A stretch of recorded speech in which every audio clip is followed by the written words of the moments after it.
Hello বন্ধুরা, আজ আমি এসেছি একদম প্রকৃতির মাঝখানে। দেখো কত সুন্দর পরিবেশ। পানির ওপর কচুরিপানার ভেলা ভাসছে, আর তার মধ্যে ফুটে আছে ছোট্ট ছোট্ট ফুলগুলো। আহ, কি যে সুন্দর লাগছে! মনে হচ্ছে প্রকৃতির জন্য হাসছে আজ। এই ফুলগুলো কেউ না দেখলেও এমন ভাবে ফুটে থাকে, যেন বলছে সুন্দর হতে কারো অনুমতি নেওয়ার দরকার নেই। হাল হালকা বাতাস বইছে, পাতাগুলো দুলছে, আর চারপাশে শুধু শান্তি। এমন মুহূর্ত সত্যি মনে হয় একটু সময় যদি নিজের জন্য রাখা যায়, তাহলে জীবনটা অনেক সুন্দর হয়ে যায়।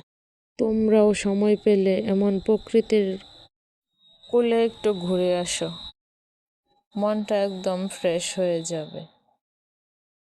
এইদিকে আমরাও চলে যাচ্ছি বাচ্চাদের স্কুলে নিয়ে। এদিকে দেখেন পরিবেশটা কত সুন্দর। সবাই ভালো থাকবেন, সুস্থ থাকবেন। আল্লাহ হাফেজ।